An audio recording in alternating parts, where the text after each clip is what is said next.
ప్రపంచ యాత్ర సందర్శనీయ క్షేత్రాల్లో అతి సాహసోపేతమైన భక్తి యాత్ర అదే అమర్నాథ్ యాత్ర. అంటే హిమాలయాల్లో మంచు శివుని దర్శనం అన్నమాట. అందుకే ఈ యాత్రకు వెళ్ళటానికి 1-2 సార్లు ఆలోచిస్తారు. 15 ఏళ్లలోపు వారికి, 70 ఏళ్లు దాటిన వారికి అనుమతి లేదు. అలాంటి అమర్నాథ్ ఎలా వెళ్ళాలి? యాత్రలో మజిలీలు ఎలా ఉంటాయి? ఎన్ని మార్గాల్లో యాత్రకు వెళ్లే అవకాశం ఉంది? ఎందుకంత ప్రమాదకరం? ఇలా అనేక ప్రశ్నలకు సమాధానమిస్తుంది బిగ్ టీవీ టీం. తెలుగు మీడియా చరిత్రలో కష్టసాధ్యమైన పర్వత శ్రేణి మార్గం బాల్టాన్ నుంచి అమర్నాథ్ యాత్రను పూర్తి చేస్తుంది.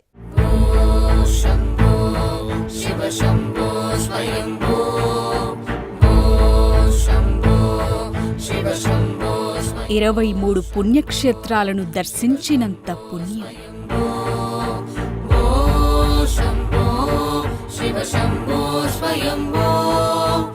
అందుకే ఒక్కసారైనా అక్కడికి వెళ్ళాలి అనుకుంటారు.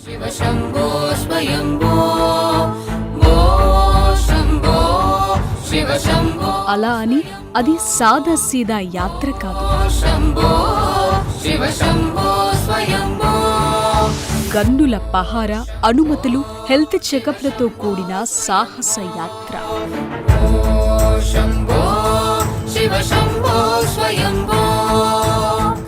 సముద్ర మట్టం నుంచి 13,500 అడుగుల ఎత్తులు, 3,800 మీటర్ల మంచు పర్వత శిఖరాల్లో అమర్నాథ్ యాత్ర.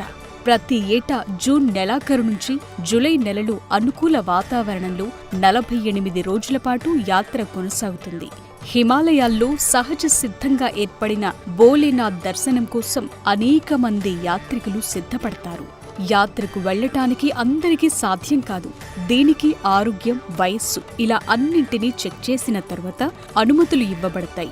దీనికి దేశవ్యాప్తంగా అన్ని ప్రాంతాల్లో రిజిస్ట్రేషన్ ప్రక్రియ ఉంటుంది. దీనికి ముందుగా దరఖాస్తు చేసుకుని అనుమతులు తీసుకోవాలి. అమర్నాథ్ యాత్ర దరఖాస్తు పొందాలంటే ముందుగా ప్రభుత్వ ఆసుపత్రిలో వైద్యుల నుంచి అనుమతి పత్రం పొందాలి.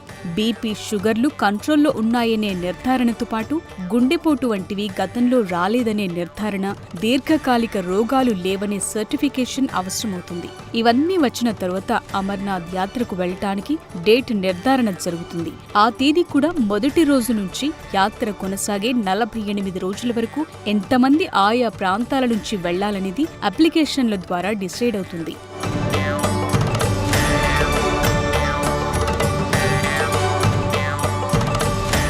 దేశంలో బద్రీనాథ్, కేదార్నాథ్ లాంటి చార్ధామ్ యాత్రలతో పాటు మానస సరోవర్ లాంటి కష్టసాధ్యమైన యాత్రలున్నాయి. అన్నింటిలోనూ అమర్నాథ్ నిజంగా కష్టసాధ్యమైన సాహస యాత్ర. ఇలాంటి యాత్ర ఎలా జరుగుతుంది? ఎలా వెళ్ళాలి? అడుగడుగునా ఎలాంటి అవంతరాలుంటాయి? ఇవన్నీ చూపించడం కోసం బిగ్ టీవీ టీం ఈ సాహస యాత్రకు సిద్ధపడింది. ప్రభుత్వం ప్రకటించిన తొలి దర్శనం జూన్ 29 నాటికి అనుమతులు తీసుకుంది. ఇప్పటి వరకు ఏ తెలుగు ఛానల్ ప్రయాణించని అతి కష్టసాధ్యమైన ఎత్తైన పర్వతాలు, లోయల మధ్య సాగే బాల్టాల్ మార్గాన్ని ఎంచుకుంది. సుమారు 25 కిలోమీటర్ల ఎత్తుకు సాగే ఈ యాత్ర నిజంగానే అతి ప్రమాదకరమైన యాత్ర. అమర్నాథ్కు మరో మార్గం కూడా ఉంది. అది పెహల్గావ్. ఈ మార్గం నుంచి ఎక్కువ మంది ప్రయాణిస్తారు. కానీ బాల్టాల్ నుంచి కష్టసాధ్యమైన యాత్రకు బిగ్ టీవీ సిద్ధపడింది.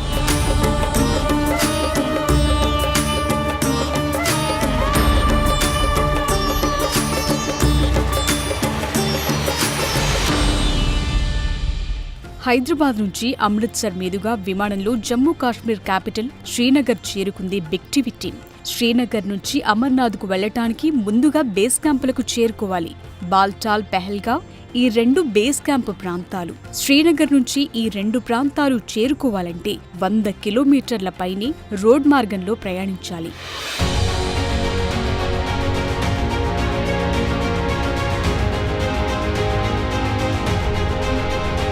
కష్టసాధ్యమైన నిటారుగా ఉండే పర్వత శిఖరాల ప్రాంతం బాల్టాల్ బేస్ క్యాంప్ నుంచి అమర్నాథ్ యాత్ర కొనసాగించాలని ముందుగానే బిగ్ టీవీ బృందం నిర్ణయించుకుంది.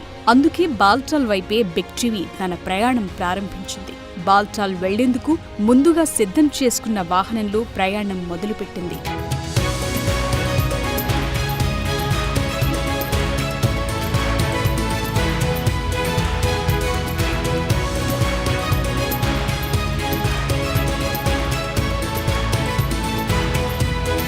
ఎటు చూసినా ప్రకృతి అందాలే.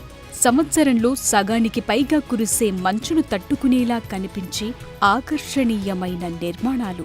ఒకవైపు ఎత్తైన పర్వతాలు, మరోవైపు లోతైన లోయలు. ఈ రెండింటి మధ్య పెద్దగా చప్పుడు చేస్తూ ప్రవహించే హిమనీ నదులు. సుందర దృశ్యాల మధ్య పొంచి ఉండే ప్రమాదాలు. రిస్క్ అంటే మామూలు రిస్క్ కాదని చెప్పాలి. కొంచెం ఏమరపాటుగా ఉన్నా ఇక అంతే సంగతులు.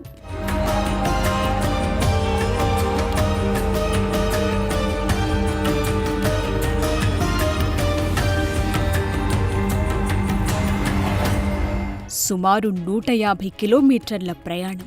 అది కార్గిల్, లడఖ్ వైపు వెళ్లే మార్గం. ఈ మార్గ మధ్యలో సోను మార్గ్ లాంటి సుందర విహారయాత్ర ప్రదేశాలు ఎదురవుతాయి. ఈ ప్రయాణం తరువాత రాత్రికి బిక్టివి బృందం బాల్టాల్కు చేరుకుంది. ఇక్కడ్నుంచి అసలైన యాత్రకు సంబంధించి మరో ప్రక్రియ ప్రారంభమవుతుంది. ఇక్కడ మనకు ఉన్న ఆరోగ్య, ప్రయాణ అనుమతులు చూపించి మరోసారి స్పాట్ రిజిస్ట్రేషన్ చేయించుకోవాల్సి ఉంటుంది. ఇక్కడ ఇచ్చే జియో ట్యాగ్ ఐడెంటిటీ కార్డ్ అతి ముఖ్యమైంది. దీని ద్వారానే యాత్రికుడు ఎక్కడైనా మిస్ అయితే గుర్తించే అవకాశం ఉంటుంది. యాత్ర పర్మిట్ పేపర్లను అక్కడి ఆఫీస్లో ఇస్తే దాని నెంబర్ ఆధారంగా మనకు జియో ట్యాగింగ్ కార్డ్ ఇస్తారు. అంటే పర్మిట్ నెంబర్ను ఆ కార్డుకు లింక్ చేస్తారు. దాంతో భక్తుడు ఎక్కడ ఉన్నాడో కూడా తెలుసుకునే అవకాశం ఉంటుంది.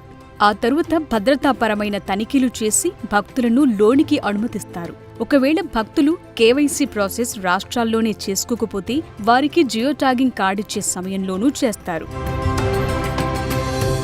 శ్రీనగర్ నుంచి దాదాపు ఒక 5 గంటల ప్రయాణం తర్వాత మనం బాల్టా ఏదైతే క్యాంప్ ఉందో, అమర్నాథ్ యాత్రకు కీలకమైన క్యాంపు ప్రదేశం ఏదైతే ఉందో ఆ ప్రదేశానికి చేరుకున్నాం.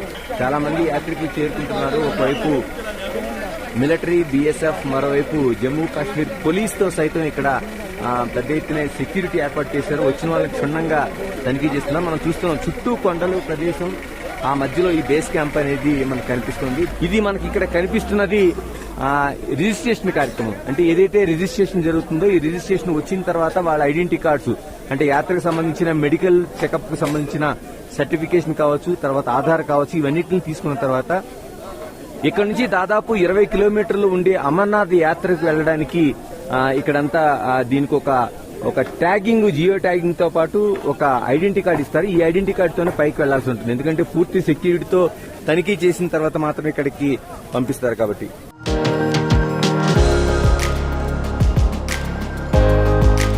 సెక్యూరిటీ తనిఖీల తర్వాత మనం బేస్ క్యాంపులోనే ఉండాల్సి ఉంటుంది. చుట్టూ మంచు కొండలు, మధ్యలో బేస్ క్యాంప్. నిజంగా అదో అరుదైన అనుభూతి. ఈ మంచు కొండల్లో వాతావరణం అలవాటు పడటానికి బేస్ క్యాంపులో 24 గంటలు ఉండాల్సిందే. అక్కడ గుడారాలు ఏర్పాటు చేస్తారు. వేటిని అద్దెకు తీసుకోవాల్సి ఉంటుంది. రోజుకు 200 రూపాయల నుంచి 1000 రూపాయల వరకు గుడారాలకు అద్దె చెల్లించాల్సి ఉంటుంది.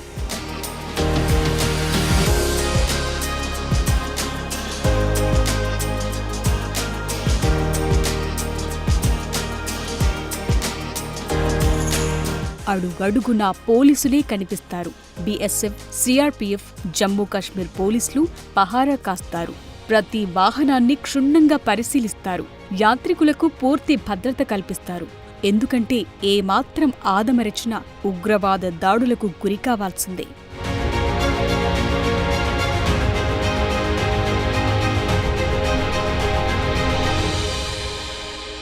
మరి యాత్రకు వెళ్లే వారికి ఆహారం మాటేంటి? ఇక్కడ ఇదే ఓ అరుదైందిగా చూడాలి. ఈ మంచు కొండల్లో అమర్నాథ్ యాత్రకు వచ్చే యాత్రికులకు లంగర్స్ ని ఏర్పాటు చేస్తారు. వివిధ ప్రాంతాల నుంచి వచ్చే యాత్రికుల కోసం అక్కడ ఏర్పాటు చేసే ఉచిత భోజన వసతి కేంద్రాలను లంగర్స్ గా పిలుస్తారు. ఈ లంగర్స్ ను వివిధ రాష్ట్రాల నుంచి ఆయా సంప్రదాయ ఫుడ్స్ కు సంబంధించి దాతలు ఒక సమూహంగా ఏర్పాటు చేస్తుంటారు. ఎంతో వ్యయ ప్రయాసలు కూర్చి ఈ లంగర్స్ ను ఏర్పాటు చేస్తారు. ఇక్కడ ఉచితంగా సర్వీస్ చేయటానికి కూడా అనేక మంది ఈ లంగర్స్ కు ప్రభుత్వ అనుమతులతో చేరుకుంటారు. అమర్నాథ్ యాత్ర అంటే భక్తితో కూడిన యాత్రే కాదు, ఒక సాహసోపేతమైన యాత్ర. ఇక్కడ యాత్రకు దాదాపు లక్షలాది మంది భక్తులు వస్తుంటారు. అంటే మనం ఎక్కడి నుంచి కశ్మీరు, అంటే ఏదైతే శ్రీనగర్ ఉందో శ్రీనగర్ నుంచి ఇక్కడికి బాల్టాకు దాదాపు 140 కిలోమీటర్లు. 140 కిలోమీటర్లు కూడా మనం ఏదో ఒక వాహనం తీసుకుని రావాల్సి ఉంటుంది. ఒక్కసారి మనం ఇక్కడ బాల్టాలో ఉండే ఇది ఒక విధంగా విడిది సెంటర్ అని చెప్పాలి. ఈ క్యాంపులో నుంచే అందరూ కూడా ఇక్కడ నుంచి వెళ్తారు. దాదాపుగా ఒక 30 కిలోమీటర్ల నడక మార్గం ఉంటుంది. మనం చూడొచ్చు ఒకసారి చుట్టూ హిమాలయాలు, అంటే 4 వైపులా ఆ కొండ ప్రాంతం ఉంది. మనకి చూడొచ్చు ఆ దట్టమైన ఆ కొండలు, అంటే మనం ఊహించలేనంత ఎత్తైన కొండలు హిమాలయాలు కనిపిస్తున్నాయి. హిమాలయాలు చుట్టూ మధ్యలో ఉండే ఒక లోయ ప్రాంతంలో ఇక్కడ బేస్ అనేది ఏర్పాటు చేశారు. ఇక్కడ ఉండే వాతావరణాన్ని చూస్తే ఏ సమయానికి ఎలా ఉంటుందో కూడా అర్థం కాని పరిస్థితి. అంటే గత రాత్రిని తీసుకుంటే రాత్రిపూట పూర్తిగా భారీ వర్షం పడింది. అంటే ఏమవుతుందో ఉదయానికి తెలియని పరిస్థితి. కొద్దిసేపటికి విపరీతమైన చలి, అంటే అందరూ పూర్తిగా మఫ్లర్లు కానీ లేదా మంకీ క్యాప్స్ కానీ రగ్గులు కానీ కోట్లు కానీ వేసుకునే పరిస్థితి. అక్కడ నుంచి మనం చూస్తే ఇప్పుడు ఎండ వాతావరణం కనిపిస్తుంది ఒక్కసారిగా. అంటే ఇది ఏ టైంలో ఎలా మారుతుందో తెలియని ఒక వాతావరణం కనిపిస్తుంది. మనం చూడొచ్చు. ఇక్కడ చూస్తే నేను ఇప్పుడు ఒక చలి దుస్తులు ఏమి వేసుకోకుండా మామూలు సాధారణంగా ఉండే పరిస్థితి, కానీ మరికొద్దిసేపట్లో ఏ విధంగా మారుతుందో కూడా అర్థం కాదు.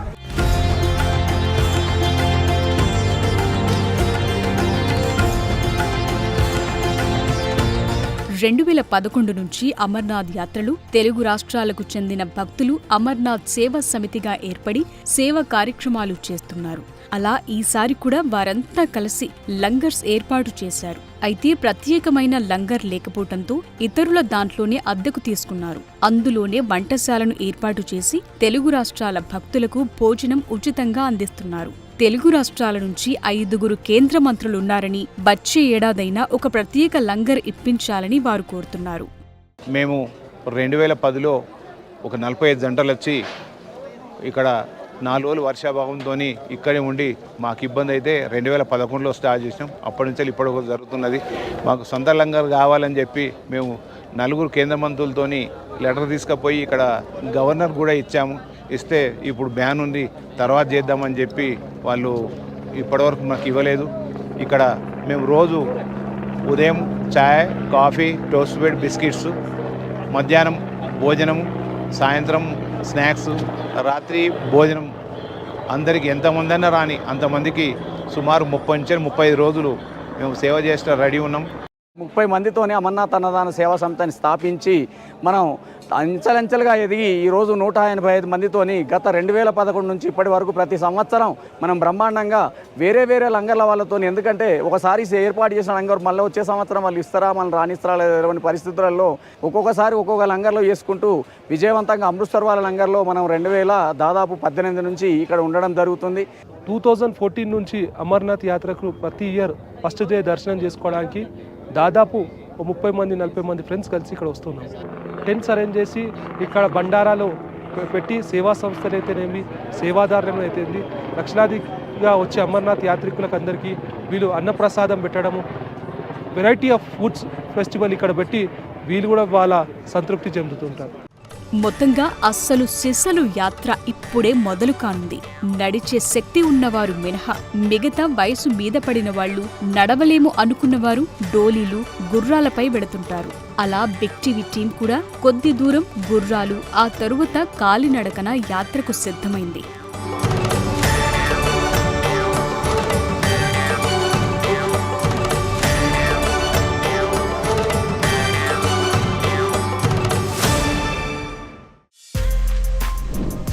For more videos like this, subscribe Big TV channel.